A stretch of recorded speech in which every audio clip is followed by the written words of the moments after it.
আসসালামু আলাইকুম রহমতুল্লাহ। শুরু করছি সঙ্গীন প্রণয়শক্তি গল্পের পর্ব 4 দিয়ে। লেখনীতে সুরাইয়া রাফা। ভেঙে ভেঙে গুড়িয়ে যাওয়া আশাহীন হৃদয়ের ছটফটানি আর তীব্র যন্ত্রণা নিয়ে যা হোক কেবলই ঘরের দুয়ারে পা রেখেছিল অরু। ঠিক তখনই অনাকাঙ্ক্ষিত চরের আঘাতে নিস্তব্ধ হয়ে আটকে যায় ওর পা দুটো।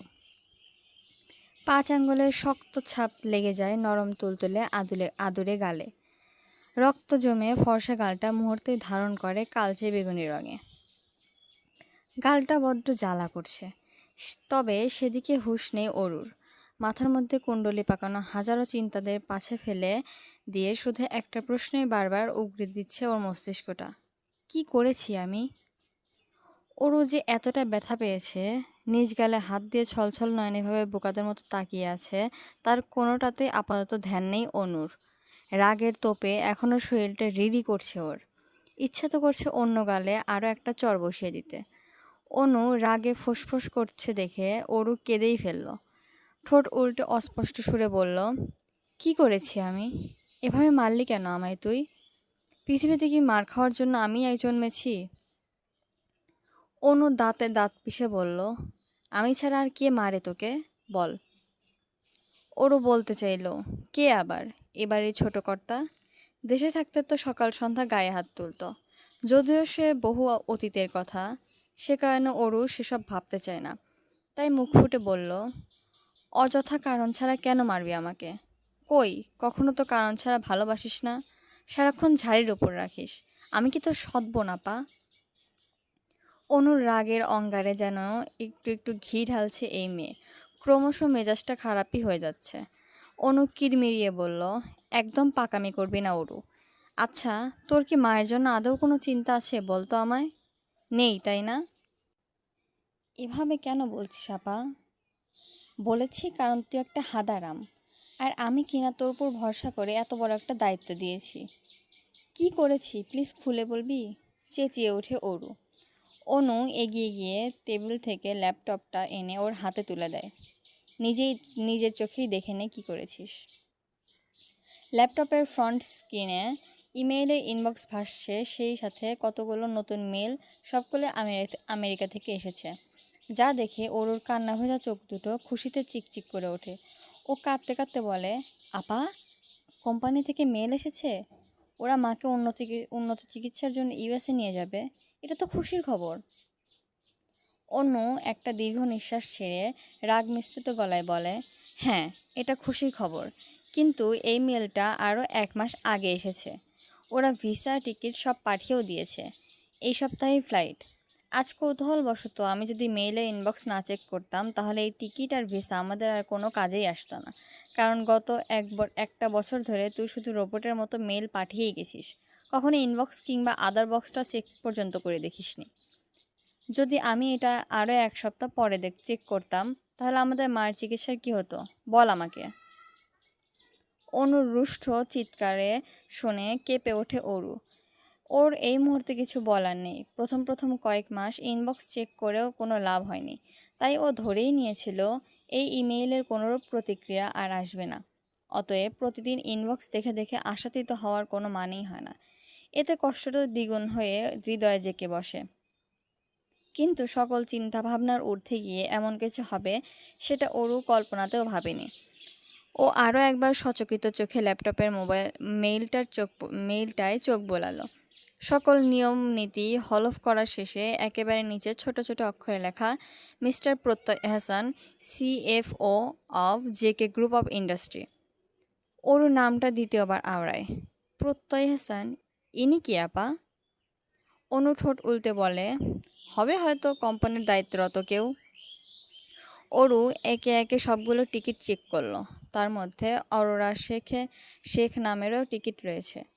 অনু পাশে বসে বলে, আমি বুঝলাম না অরু, তোর জন্য কেন টিকিট পাঠানো হয়েছে?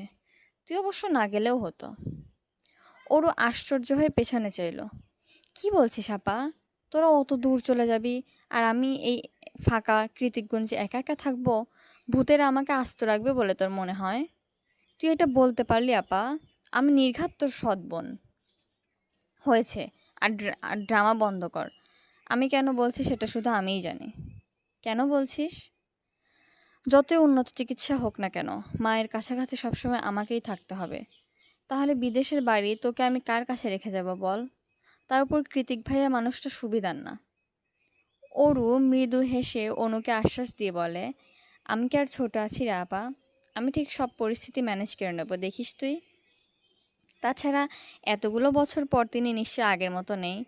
হতে পারে এতদিনে বিয়ে শাদী করে আমাদের জন্য বিদেশিনী ভাবি রেডি করে রেখেছে। অনু অরুকে জড়িয়ে ধরে ওর গালে আলতো করে চুমু খেয়ে বলে, সরি সোনা, জানিস আমার অনেক খুশি লেগেছিল যখন মেলগুলো দেখেছিলাম, কিন্তু রাগটা তখনই হয় যখন ভাবলাম এই মেলটা 1 সপ্তাহ পর পেলে আমাদের টিকিট ক্যান্সেল হয়ে যেত, আমাদের মাকে আরও ভুগতে হতো। অরু মুখ কালো করে মাথা নুয়ে বলে, তুই না আপা, আমিই সরি। আমিই তো খামখেয়ালি করে কিছুই চেক করতাম না। আমাকে ক্ষমা করে দে প্লিজ। হ্যাঁ দেব, তবে একটা শর্ত আছে। কি শর্ত? এখন এই মুহূর্তে আমার সাথে মার্কেট যাবি, অনেক প্রয়োজনীয় শপিং করতে হবে, এই সপ্তাহেই ফ্লাইট। অরু নিজের হাতের বাঁধন শক্ত করে অনুর গলা জড়িয়ে খিলখিলিয়ে হেসে উঠে বলে, আপা, আই লাভ শপিং। কতদিন নতুন জিনিসের গন্ধ পাই না। তারপর আনমনেই বলে, এবার আমি নিখিল ভাইকে ঠিক খুঁজে বের করব। আজ রোববার। প্রতিদিনের মতো আজও পড়ন্ত বিকেলে তীর্যক সূর্যকিরণ হানা দিয়েছে খোলা আঙিনার ন্যায় মহলের বিস্তার ছাদ জুড়ে। বসন্তের দক্ষিণা হাওয়া বাতাসে পতপত করে উড়ছে রশিতে শুকাতে দেওয়া সারি সারি জামাকাপড়। সেগুলোই নিতে এসেছে অরু। তবে ছাদে পা রাখতেই মনটা কেমন উদাসীন হয়ে গেল ওর। পায়ে পায়ে এগিয়ে গিয়ে বসে পড়ল শ্যাওলা পড়া চ্যাপ্টা রেলিংয়ের ওপর। বসার দরুন হাঁটু অবধি চুলগুলো ধুলো ময়লা জমা মেঝেতে গিয়ে ঠেকল। গোধূলি বেলার মেঘ ভেজা বাতাসের তালে তালে হাঁপড়ে একটা চাপা নিঃশ্বাস বেরিয়ে এলো ওর বুক চিরে। আজমেরি শেখকে ইতিমধ্যে এমার্জেন্সি ফ্লাইটে তুলে দিয়েছে ওরা দু বোন। ওদের ফ্লাইট রাতে। আর কয়েক মুহূর্ত মাত্র, তারপর এই মহল, বাগান বিলাসে ঘেরা বিশাল বাড়ির পেছনের সুপারি বাগান, সামনের বিশাল গেট, সব কিছু মানবশূন্য হয়ে পড়বে। প্রিয় ক্যাম্পাস, প্রিয় বান্ধবী, আর সবচেয়ে প্রিয় নিখিল ভাই, সবাইকে ছেড়ে বহুদূরে পাড়ি জমাবে অরু। অচেনা দেশে, সব অচেনা মানুষের ভিড়ে সাদামাটা বাঙালি অরুর জন্য কি অপেক্ষা করছে কে জানে। কেবল ভরসা একটাই, মায়ের সুস্থতা, আর মন গহনের অযাচিত এক অদম্য ইচ্ছা, নিখিল ভাইকে খুঁজে বের করা। ওরও জানে কাজটা এতটাও সহজ নয়, তবে ও চেষ্টা করবে। পৃথিবীটা তো গোল, তার ওপর একই দেশে থাকবে ওরা। ইন্টারনেটের যুগে অতটাও কষ্টকর হবে না ব্যাপারটা। ভাবতেই বিষণ্ণ মুখে এক চিলতে হাসি ফুটে উঠল অরুর। আমি আসছি নিখিল ভাই, ঠিক খুঁজে বের করে নেব আপনাকে। অরুর দিবাস্বপ্নতে টান পড়ে নিচ থেকে অনুর বাজখাই আওয়াজে। কিরে অরু, হাওয়া হয়ে গেলি নাকি? নিচে নাম, নয়তো আমি ব্যাগ গুছিয়ে একাই এয়ারপোর্টে চললাম। Time flies. Time, yes it is. এই যেমন 24 ঘন্টা আগেও অরু পুরান ঢাকার নামকরা বাড়ি কৃতিককুঞ্জের ছাদের কোণে দাঁড়িয়ে ঝিরঝির হাওয়া খাচ্ছিল, আর এখন এই মুহূর্তে মোটা পশমি লেদার জ্যাকেট পরেও হু হু বাতাসে থরথর করে কাঁপছে মেয়েটা। এয়ারপোর্ট থেকে গাড়িতে উঠে কাঁপাকাঁপি একটু কমেছে দু বোনের, তবে লম্বা জার্নিতে বড্ড কাহিল হয়ে পড়েছে শরীরটা। অনুর চেয়েও অরুর অবস্থা বেগতিক, কারণ পুরো ফ্লাইটে কিচ্ছু খেতে পায়নি ও। অরুর যে মারাত্মক রকমের ফ্লাইট ফোবিয়া আছে সেটা এই প্রথমবারই জানলো অনু। ভাগ্যিস কোম্পানি থেকে গাড়ি পাঠিয়ে ওদেরকে পিক আপ করা হয়েছে, নয়তো এই অচেনা শহরে অরুকে নিয়ে নির্ঘাত বিপদে পড়তে হতো অনুর।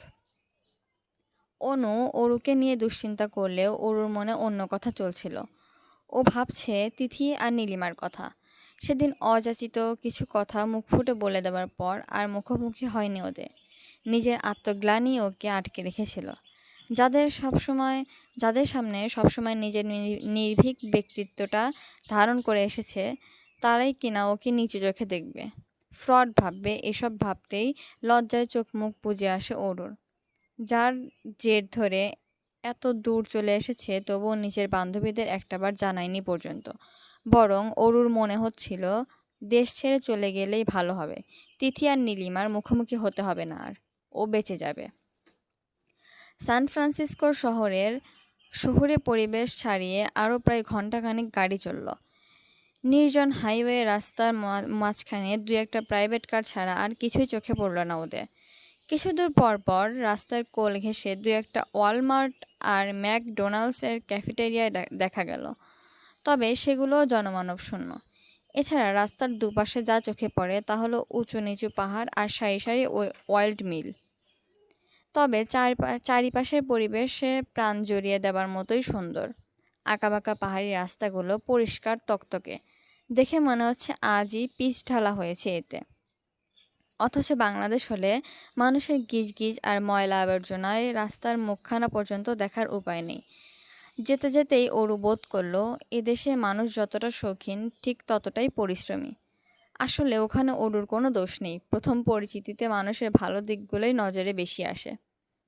অপেক্ষার অবসান ঘটিয়ে একটা ছোটো মোটো ডুপ্লেক্স বাড়ির সামনে গিয়ে থামলো গাড়িটা। এতক্ষণ সব কিছু ঠিকঠাক থাকলেও হুট করেই নার্ভাস লাগতে শুরু করেছে অরুর। হাত পাগুলো যেন অবশ হয়ে এসেছে, সেই সাথে বমি বমি ভাব। মনে হচ্ছে কিছু একটা গলায় আটকে আছে। কিছুক্ষণ বাড়ির দিকে তাকিয়েই কাটিয়ে দিল ও। ততক্ষণে অনু নেমে ওপাশ থেকে বারবার তাড়া দিচ্ছে। কি হলো, নাম, তোকে রেখে আমি হসপিটালে যাব, এমার্জেন্সি কল এসেছে। গাড়ির সাউন্ডপ্রুফ কাচ গলিয়ে সে কথা অরুর কানে গেল না। ও আস্তে ধীরে সময় নিয়ে নামলো। বাইরে প্রচণ্ড বাতাস আর গুড়ি গুড়ি বৃষ্টিতে ঠান্ডায় জমে যাওয়ার উপক্রম।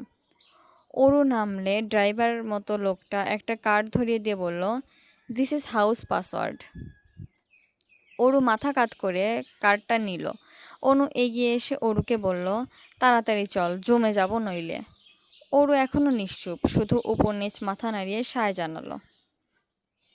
কিন্তু অনুর আর ভেতরে ঢোকা হলো না। তার আগে ওর ফোনটা বেজে ওঠে। ফোন রিসিভ করে অনু কি বলল সেসব কিছুই কানে যায়নি অরুর। তবে তার পরপরে ওর শরীর জমে হিম হয়ে গিয়েছে। বাইরের খারাপ ওয়েদার এই শীতলতার কাছে কিছুই নয়, কারণ এবার ওর শরীর নয় বরং কলিজা জমে এসেছে। একটু আগে ফোনে কথা শেষ করে অনু এসে জানায়, আমাকে এক্ষুনি হসপিটালে যেতে হবে, অনেক ফর্মালিটিস বাকি, আর সব কাগজপত্র আমার ব্যাগে, এগুলো না পূরণ করলে ওরা মাকে হসপিটালে ভর্তি করাবে না। মায়ের শরীর আরও খারাপ হয়ে যাবে। তুই পাসওয়ার্ড দিয়ে দরজা খুলে ভেতরে গিয়ে বিশ্রাম কর, আমি যত তাড়াতাড়ি সম্ভব চলে আসব। অরু চমকায়, হকচকিয়ে বলে, না না, আমি একা ভেতরে যেতে পারবো না। যদি কেউ থাকে, তার চেয়ে বরং আমি তোর সাথে যাই। পাগলামি করিস না অরু, বাইরের অবস্থা দেখেছিস? আমি শিওর রাত হলে ঝড় আসবে। তাছাড়া তুই না বলেছিস আমার কথা শুনবি? অরু ঠোঁট উল্টে কাঁদো কাঁদো হয়ে বলে, আমার ভয় করছে আপা, যদি ভেতরে কেউ থাকে। আমি যতদূর জানি কেউ বাড়িতে নেই, নয়তো ড্রাইভার পাসওয়ার্ড দিত না। আর যদি কেউ থেকেও থাকে, তুই নিজের পরিচয় দিবি, কোনো বোকামি করিস না, কেমন? অরু ঘাড় কাত করে সায় জানালো। অনু পুনরায় গাড়িতে উঠে পড়ে। যেতে যেতে বলে, সাবধানে থাকবি, প্রয়োজন হলে ফোন করবি। কিভাবে ফোন করবো, আমার কাছে তো সিম কার্ডই নেই। মাথা নিচু করে বিড়বিড়ে কথাটা বলল অরু। অচেনা দেশ, অচেনা শহর, অচেনা একটা বাড়ি, এখন আপাও চলে গেল। এর চেয়ে অসহায় বোধ হয় এই 18 বছরের জীবনে আর কোনোদিন লাগেনি অরুর। চারিদিকের অবস্থা বেগতিক।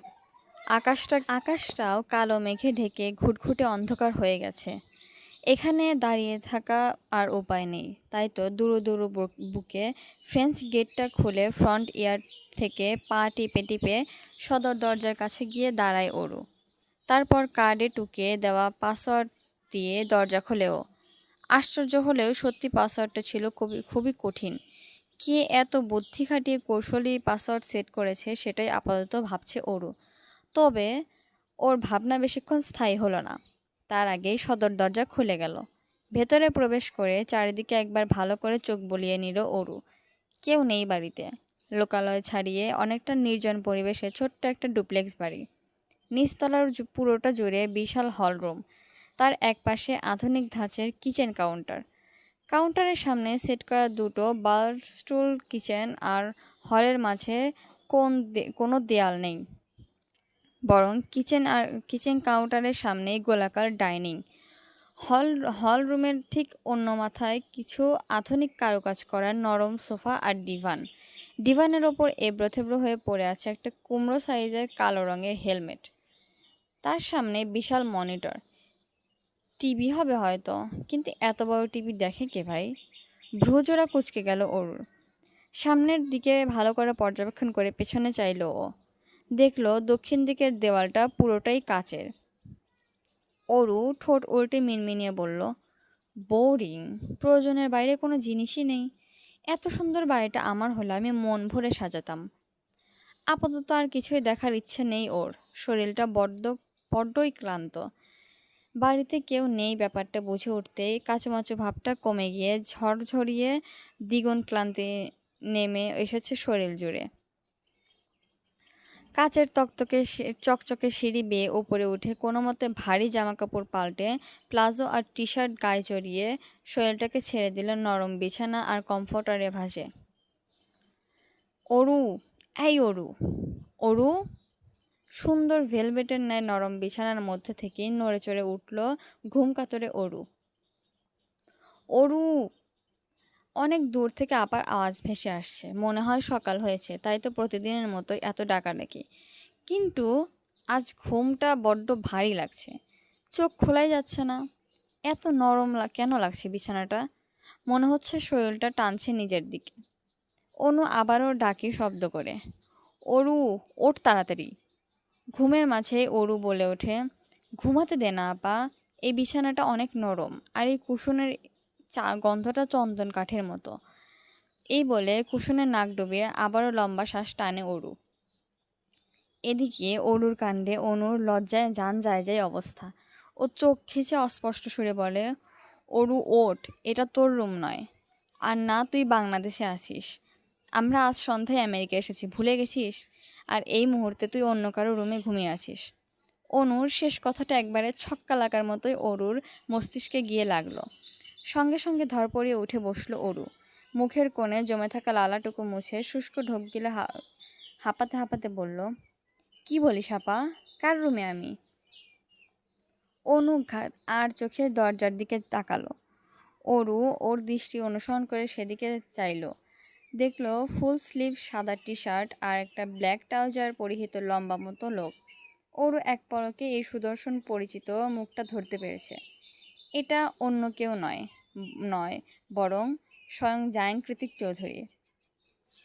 অরুর মাথাটা ভো ভো করে ঘুরছে। কি করেছে ও? কার বিছানায় এতক্ষণ ধরে ঘুমিয়েছে? এই মুহূর্তে দরজার বাইরে থেকে ওর দিকে অনুভূতিহীন দৃষ্টিতে তাকিয়ে আছে লোকটা। নিষ্প্রভ শীতল চাহনি, কিন্তু বরফ কেটে ফেলার মধ্যে ধারালো তার তীক্ষ্ণতা চোখ দুটোতে। কি আছে ওই চোখে? রাগ, বিরক্তি, কৌতূহল নাকি অন্য কিছু? ধরতে পারল না অরু। পাছে শুধু আস্তে করে ভয়ার্ত ঢোক গিলল।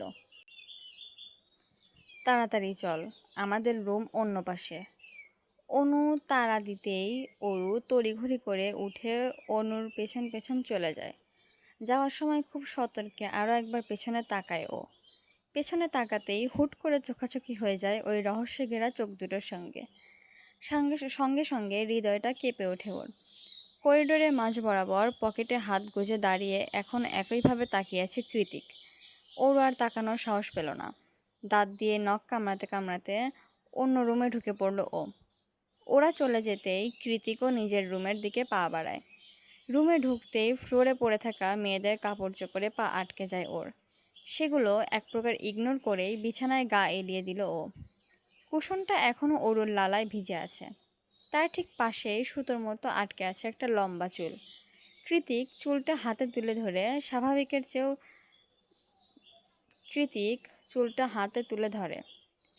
চেয়েও বেশ লম্বা চুলটা। খানিকক্ষণ ওটাকে উল্টে পাল্টে নিয়ে ভ্রুকুটি করে কৃতিক বলে, কবে হয়ে গেল? এত বড় কবে হয়ে গেল?